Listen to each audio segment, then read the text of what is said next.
കോട്ടയത്ത് ദുരൂഹ സാഹചര്യത്തിൽ ഗുരുതരമായി പരിക്കേറ്റ് ചികിത്സയിലായിരുന്ന വിദ്യാർത്ഥി മരിച്ചു. അതിരമ്പുഴ സ്വദേശി മുഹമ്മദ് യാസിനാണ് മരിച്ചത്. കുറവിലങ്ങാട് കാളികാവിന് സമീപം നിർമ്മാണം നടക്കുന്ന കെട്ടിടത്തിന് താഴെ ജൂൺ 28 വൈകിട്ടാണ് പരിക്കേറ്റ നിലയിൽ വിദ്യാർത്ഥിയെ കണ്ടത്.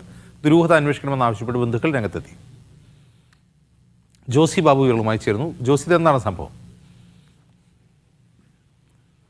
ജിംസ് ആന്തരിക രക്തസ്രാവത്തെ തുടർന്ന് ചികിത്സയിലായിരുന്ന മുഹമ്മദ് യാസിൻ അല്പം മുമ്പാണ് വൈക്കത്തെ സ്വകാര്യ ആശുപത്രിയിൽ മരിച്ചത്. കഴിഞ്ഞ ജൂൺ 28 വൈകിട്ടാണ് കുറവിലങ്ങാട് കാളികാവിന് സമീപം നിർമ്മാണം നടക്കുന്ന കെട്ടിടത്തിന് താഴെ രക്തം വാർന്ന നിലയിൽ ഈ വിദ്യാർത്ഥിയെ കണ്ടത്. 19-കാരനായ യാസിൻ എം ജി യൂണിവേഴ്സിറ്റി പുലരിക്കുന്ന് സെന്ററിലെ BCA വിദ്യാർത്ഥിയാണ്.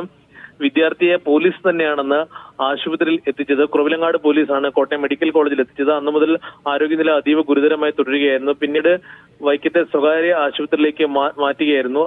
എന്തായാലും ഈ സംഭവത്തിൽ വിദ്യാർത്ഥിക്ക് പരിക്കേൽക്കാനിടയായ സാഹചര്യം അന്വേഷിക്കണമെന്ന ആവശ്യം കുടുംബം ആദ്യം മുതലേ മുന്നോട്ട് വെച്ചിരുന്നു. സംഭവത്തിൽ കുറവിലങ്ങാട് പോലീസിന്റെ അന്വേഷണം കാര്യക്ഷമമല്ല എന്നുള്ള ആക്ഷേപവും ബന്ധുക്കളും കുടുംബാംഗങ്ങളും പങ്കുവെക്കുന്നുണ്ട്.